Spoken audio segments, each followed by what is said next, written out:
Welcome back to the deep dive. Today, we're not just going to walk through a historical timeline.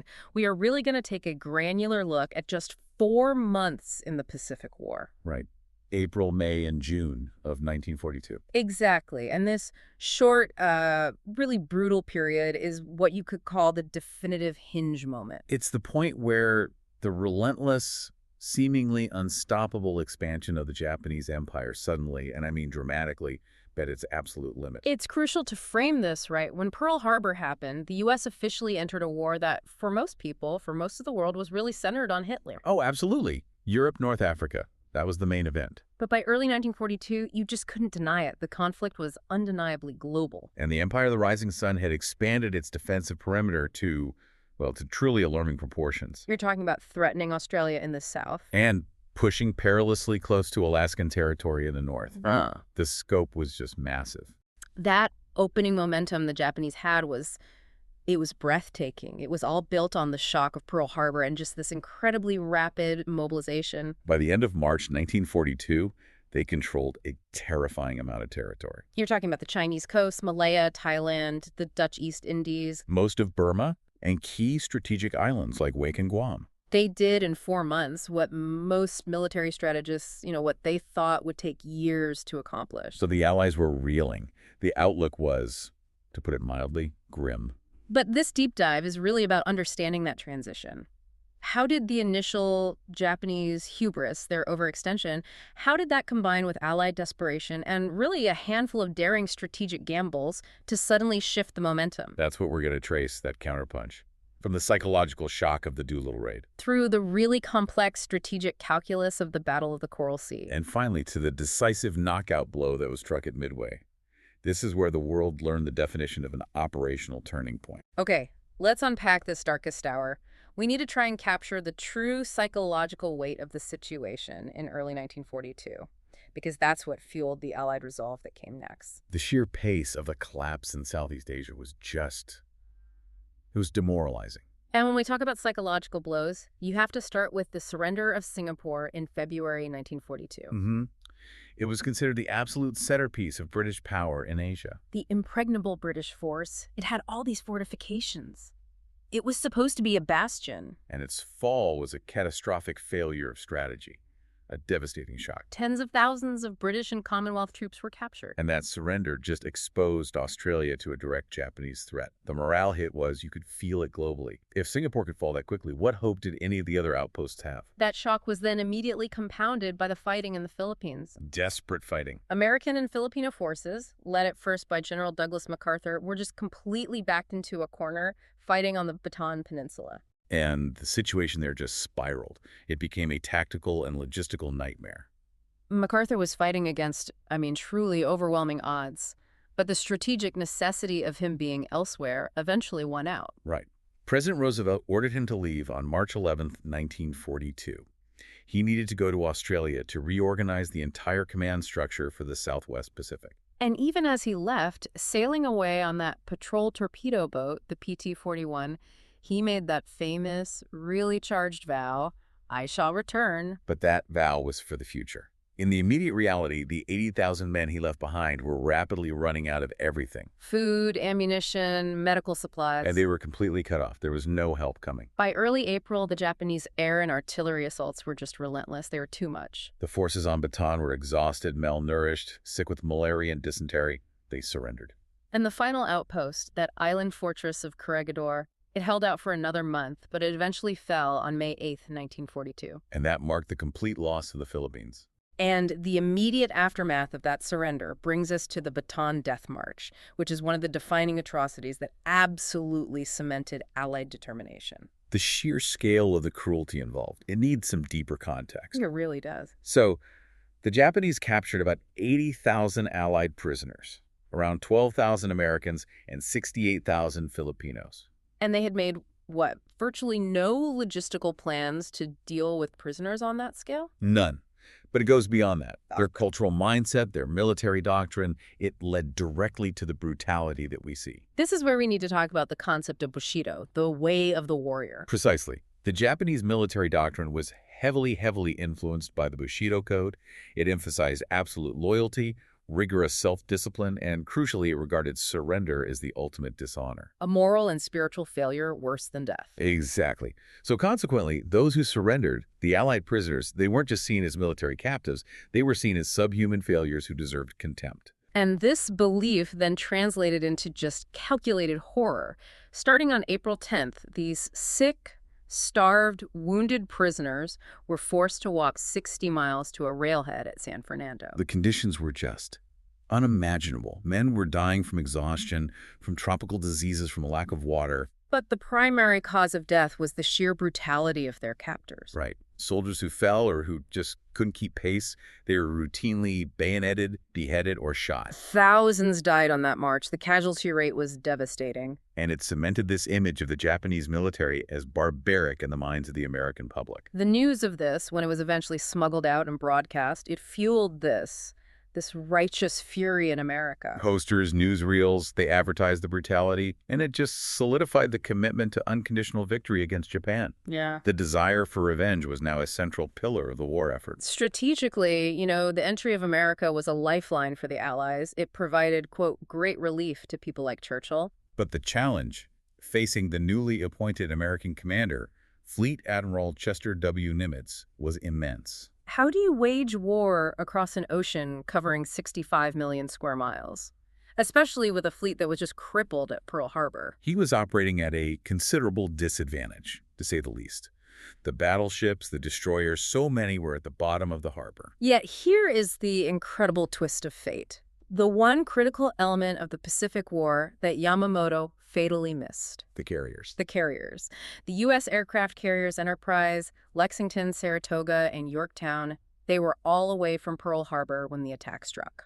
So Nimitz suddenly commanded a fleet that was centered not on these outdated battleships, but on the future of naval warfare. Yamamoto's failure to destroy the U.S. carrier capability. Or even just to follow up and bomb the critical dry docks and the fuel tanks at Pearl Harbor. That was the strategic error that enabled the entire U.S. counteroffensive. It was everything.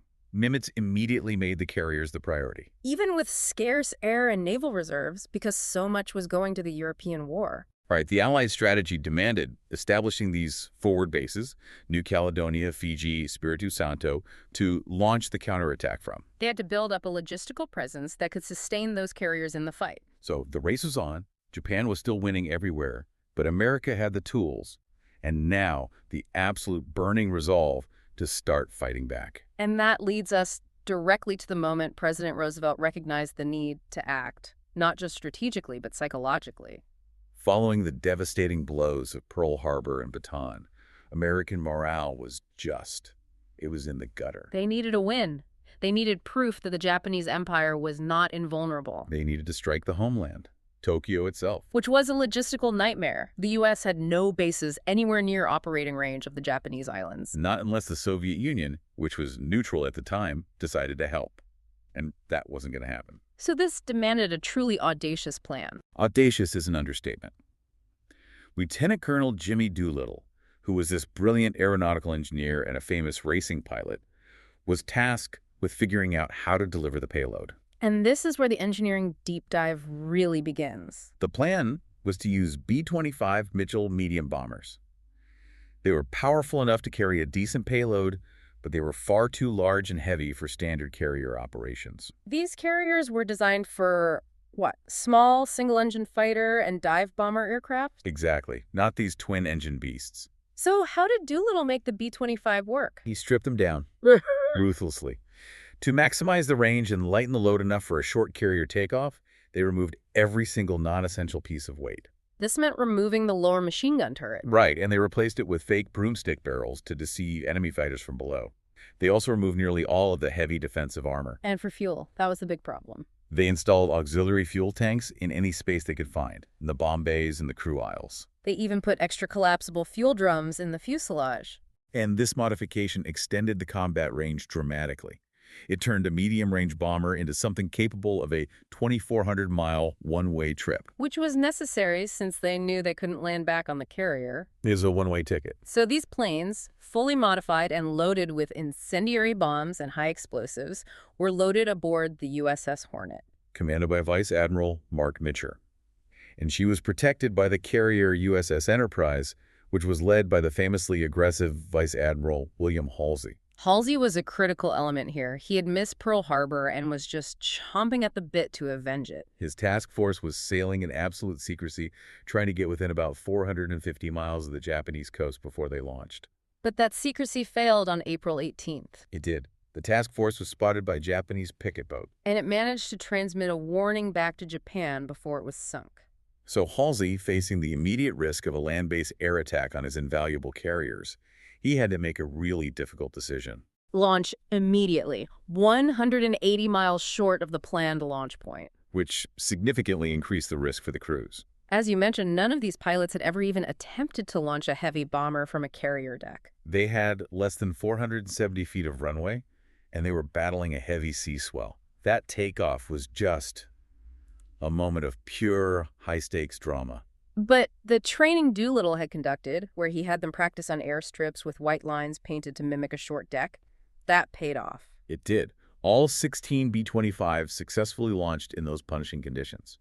The fact that the entire contingent made it off the deck is, frankly, a logistical and piloting marvel. And 6 hours later, Doolittle's plane was leading the strike over Tokyo, arriving at noon. The physical damage they inflicted was minimal. A few factories, some storage depots. But the psychological impact, which was the primary goal all along, was seismic. The Japanese military and the public were completely, utterly caught off guard. The idea that America, still reeling from Pearl Harbor, could strike the home islands. It was an intolerable insult to their national pride.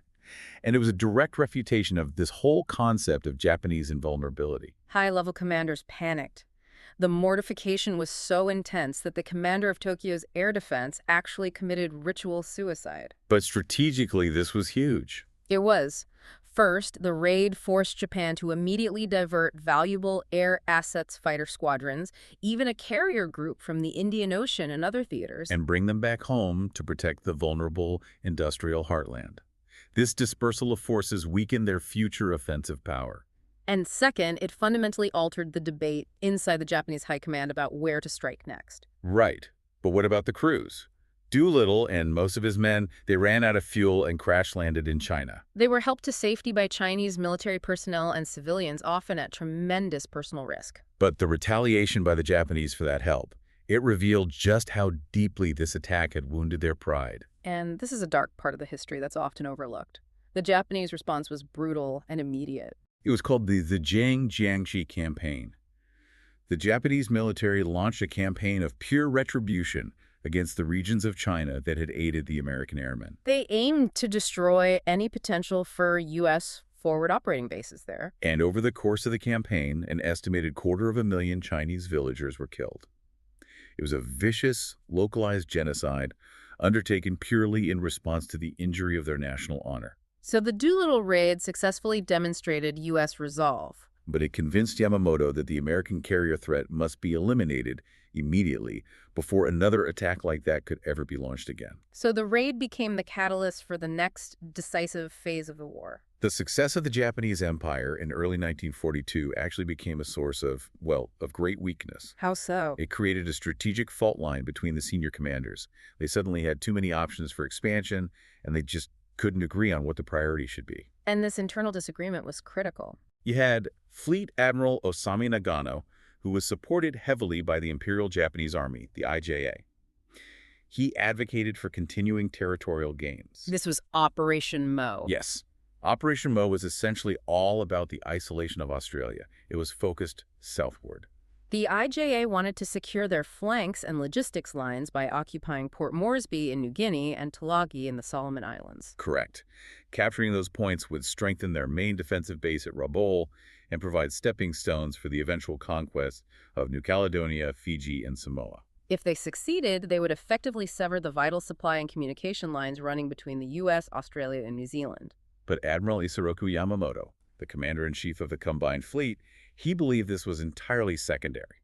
He saw the survival of the U.S. carrier fleet as the one fatal flaw in their entire strategy that needed immediate correction. Yamamoto was obsessed with this failure. He had basically guaranteed victory at Pearl Harbor, but because the carriers were missed, he felt the entire strategic advantage they had gained was just Right. ephemeral. So his priority was forcing the U.S. fleet into a monumental battle, as he called it, before America's industrial might could replace its losses. And his target for this battle was Midway Atoll. Why Midway, specifically? It's just two tiny coral islands. Midway offered the ideal location. It was far enough west that U.S. land-based air power from Hawaii would be strained to reach the Japanese fleet. But it was close enough to be considered a critical defense asset by the Americans. Exactly. Yamamoto was confident that any threat to Midway would draw out Nimitz's carriers for that decisive engagement he craved. And capturing it would also extend their defensive perimeter by another 1,200 miles and provide a future staving point against the U.S. West Coast. Yamamoto had initially struggled, though, to convince the high command, especially Nagano, to prioritize Midway over that expansionist drive south. Until the Doolittle Raid? That single event provided the leverage Yamamoto needed. The fear over homeland vulnerability, combined with the extreme mortification of the military leadership, it immediately swung Prime Minister General Tojo's opinion. So eliminating the U.S. carrier threat was now the official priority. But even with this new agreement, the military machine was already in motion. Timing was everything. Right. Forces were already deployed and preparing for Operation Mo. The advance toward Port Moresby was scheduled for early May.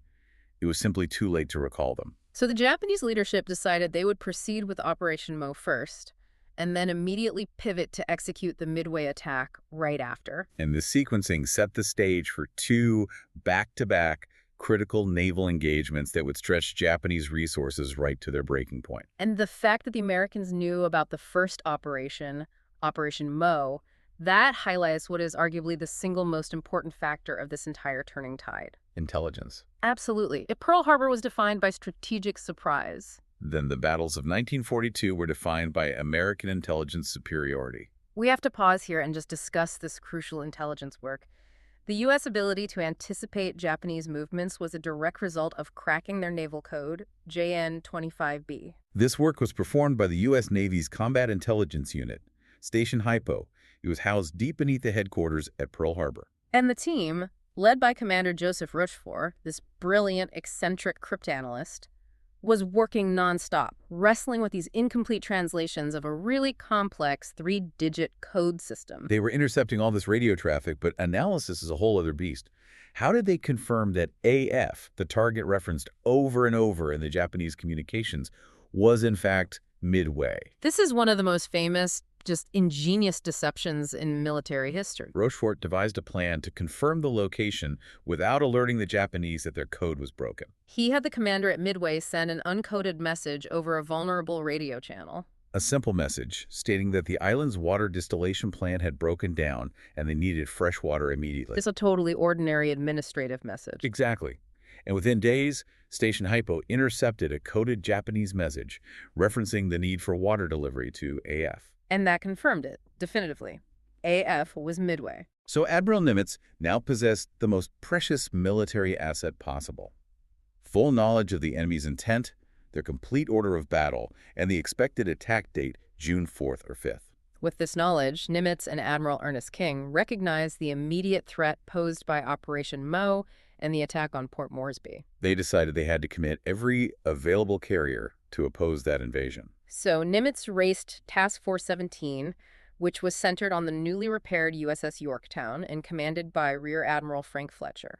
And a Task Force 11, centered on the USS Lexington, commanded by Rear Admiral Aubrey Fitch. They raced them toward the Coral Sea, with Fletcher in overall command. And they also had critical support from the Joint Australian-American Cruiser Force, Task Force 44, commanded by Rear Admiral John Crace. It was a desperate but very swift assembly of forces. The initial engagement happened almost immediately. On May 4th, the Japanese invasion force arrived at Tulagi. And the Yorktown launched 60 aircraft in 3 waves against the invasion ships, completely surprising the enemy and sinking an important Japanese destroyer, the successful opening salvo. Fletcher then linked up with the Lexington, putting the U.S. carriers right in the path of Admiral Takagi, who was leading the main Japanese carrier strike force into the Coral Sea. Which led to the historic engagement on May 8th. This was revolutionary. The Battle of the Coral Sea was the first naval engagement in history fought entirely by air power. The surface ships never even sighted each other. They were just exchanging these massive blows via aircraft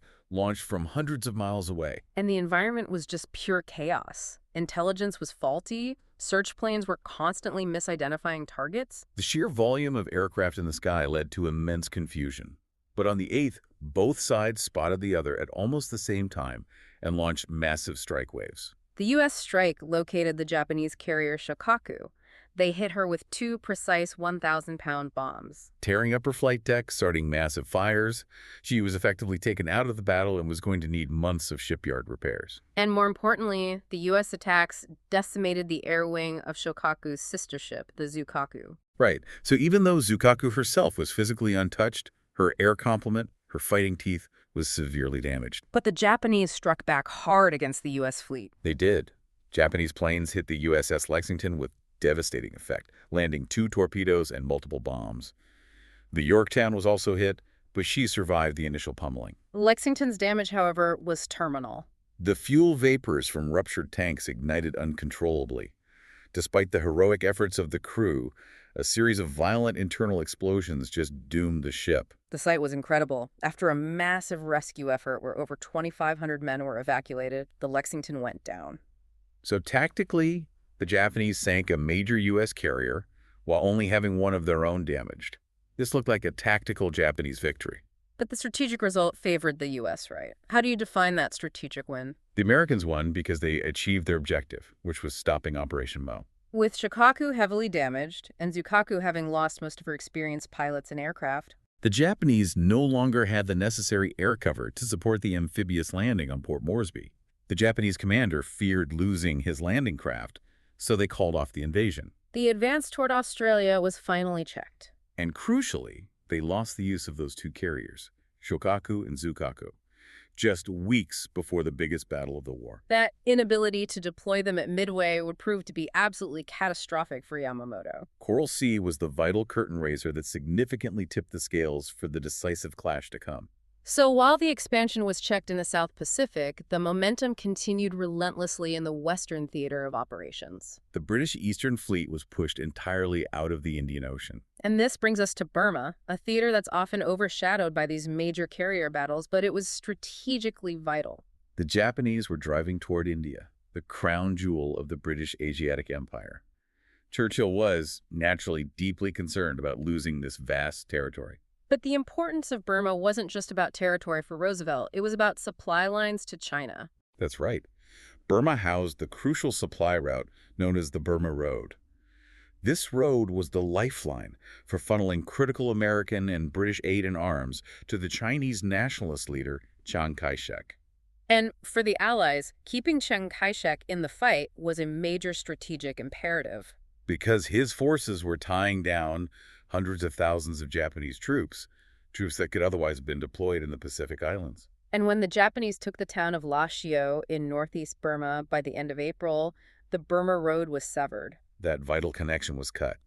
General Joseph Stilwell, the American general in charge of the China-Burma-India Theater, had to order this brutal emergency retreat toward India on foot through punishing jungle conditions. By the end of May, the Allies had lost all hope of holding Burma. So on land, the Japanese were still achieving these major victories, but their strategic focus was already shifting. Despite these territorial gains, the Japanese had no real intention of invading India, which would have been a massive logistical effort. Their gaze was fixed firmly eastward. Yamamoto was already finalizing the preparations for the Midway operation, ready to commit his entire combined fleet to eliminate the American threat once and for all. Which confirms that the highest priority for the Japanese was securing that defensive perimeter with a naval victory, not just endless terrestrial expansion. And as Yamamoto prepared for that final, decisive naval clash, we see those strategic disagreements resurface. Admiral Nagano, still the expansionist, insisted on a northern diversionary mission. Yes, the Aleutian Islands mission. This was a classic strategic blunder born of internal political compromise. Nagano wanted Yamamoto to launch a separate attack group to capture the sparsely inhabited volcanic islands of Kiska and Attu in the far north. The rationale was threefold: extend the defensive perimeter further north, hinder any northern Pacific passage by the U.S., and hopefully draw American ships away from the critical Midway fight. Yamamoto agreed, but reluctantly. But it forced him to coordinate the most complex naval operation ever conceived, and it stretched his battle zone to unmanageable proportions. So this required Yamamoto to gather the largest fleet ever sailed in the Pacific, and he split it into 4 separate groups to maintain deception. You had Nagumo's first carrier striking force, the Midway invasion force, the main force led by Yamamoto himself, and the northern force heading for the Aleutians. And this massive split was his fatal flaw. It violated the most basic principles of naval warfare: mutual support and concentration of force. Yamamoto's main force, which had his powerful battleships and cruisers, sailed 300 miles behind the striking force. 300 miles, that's a massive distance. It makes his battleships totally useless for supporting Nagumo's carriers when they needed it most.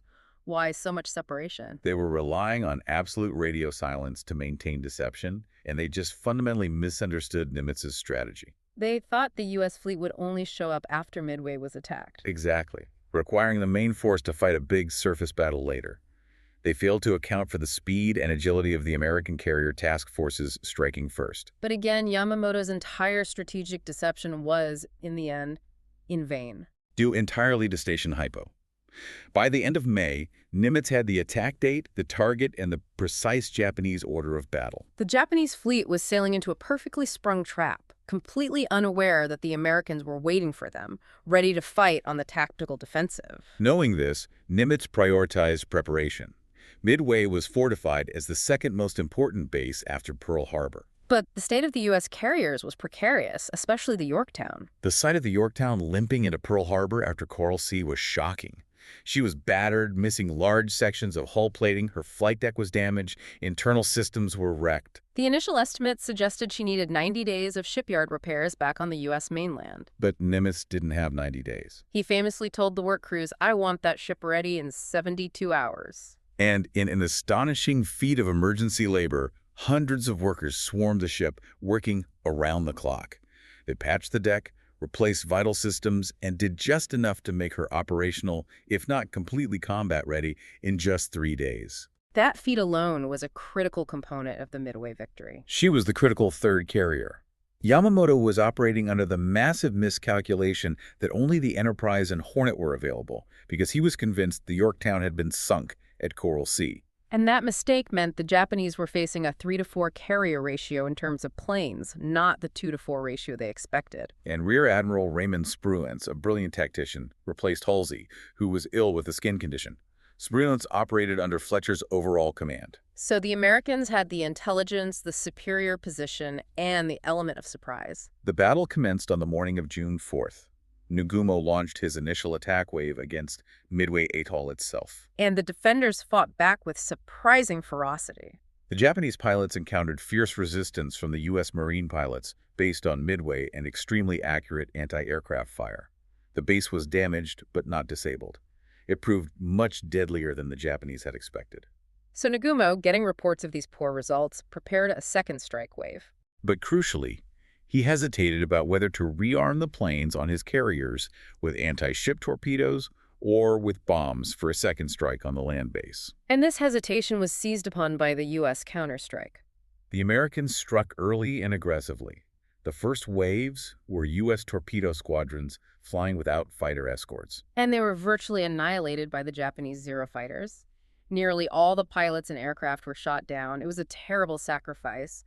But why was that sacrifice so crucial? Because they kept the Japanese busy. The sheer aggression and the continuous low-level threat of those torpedo bombers forced Nagumo's Zero fighters to descend and engage them. Which kept the entire Japanese fleet, particularly the carrier decks, focused entirely on defense. And it delayed that crucial decision to rearm. And that delay meant Nagumo's decks were covered with fully fueled, fully armed aircraft, stacked close together. A perfect target. Exactly. At that exact moment when the Zeros were low and distracted, the U.S. dive bomber squadrons, the Dauntless SBDs, arrived high overhead, completely undetected.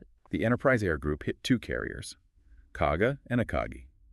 Yorktown's bombers struck a third, the Soryu. And within minutes, the decks of 3 of the 4 core Japanese carriers were just transformed into raging infernos, fueled by all the stored ammunition and fuel. The destruction was instant and overwhelming. The Japanese lost their entire strategic advantage in one 15-minute devastating blow. Only one carrier remained operational, the Hiryu. And Hiryu launched a successful, desperate counterattack, locating and hitting the Yorktown repeatedly. The Yorktown proved incredibly resilient, a testament to those hurried repairs. Despite taking multiple hits, her crew contained the fires and she was able to launch more fighters. But Spruance was relentless. He launched a final massive strike that located the last remaining Japanese carrier, Hiryu, delivering the deadly blow that ensured she would sink. So Yamamoto's mission failed, miserably. 4 Japanese carriers, Akagi, Kaga, Soryu, and Hiryu, were destroyed, along with hundreds of highly trained pilots who could not be easily replaced. The consequences were grave. Japan had crossed an operational Rubicon. The loss irrevocably threw the balance of power firmly in America's favor. And the human cost really underscores the victory. The U.S. suffered just over 300 casualties. While Japan lost over 2,000 men, most of whom were experienced naval aviators, Yamamoto had no choice but to call off the invasion and withdraw his shattered fleet. And the cost for the U.S. included the resilient Yorktown. Yes. While the main battle was won, the Yorktown, battered from the Coral Sea and the Midway counterattack, was finally torpedoed and sunk by a Japanese submarine on June 7th. Her sacrifice, however, was instrumental in securing the greatest American naval victory of the war. Midway checked the Japanese advance entirely. It was a success fueled by code-breaking and the critical availability of those precious carriers. So as we synthesize this rapid 4-month shift from the darkest hour in April to the decisive victory at Midway in June, the entire strategic paradigm just changed. America moved from desperate defense to aggressive offense. But the war was far from over, and it immediately expanded to new, brutal frontiers. We have to recall that Aleutian's aversion. Right. While Nagumo's core fleet was destroyed, the Japanese forces sent north were successful. They landed at Kiska and Attu, which placed Japanese forces on U.S. territory, necessitating an immediate and difficult defense of the American mainland. And it opened up a freezing, brutal northern theater of war where the conditions were often just as deadly as the enemy fire. And that strategic split, the commitment to Operation Mo at Coral Sea, the simultaneous commitment to Midway, and that diversionary attack on the Aleutians, it ultimately revealed the overextension and strategic hubris that doomed the Japanese plan. The Doolittle Raid's success, by accelerating Yamamoto's plan, it forced the clash before the Japanese were fully ready, allowing Nimitz's intelligence advantage to dictate the terms of engagement. So the victory at Midway wasn't the end. It was really the beginning of the long, costly path of island hopping. And if we connect this to the bigger picture, this deep dive shows the singular importance of carrier elimination. So, considering that the U.S. immediately had to deal with the freezing terrain of the Aleutians in the north, and the humid, sweltering jungles of the Solomons-Guadalcanal was the very next major action, what does the relentless strategic imperative of eliminating the Japanese carrier threat at Midway reveal about the true cost and scope of the fighting that was still to come? It reveals that the fight was about to become less about swift, decisive battles, and more about the brutal, grinding attrition of logistics and willpower, where America's industrial superiority would eventually decide the final outcome. The toughest battles in the history of the Second World War were only just beginning. Indeed. And if you have appreciated the detail and insight of this deep dive into these critical moments of 1942, and you want to continue supporting the channel that brings you these crucial historical analyses, remember that your support is what keeps us going. You can purchase the official War Stories merch by clicking my shop link in the description. Thank you for joining us today for this intense look at the Battle of Midway and the turning tide of 1942. We hope this knowledge aids your understanding of this complex period. We'll see you next time on The Deep Dive.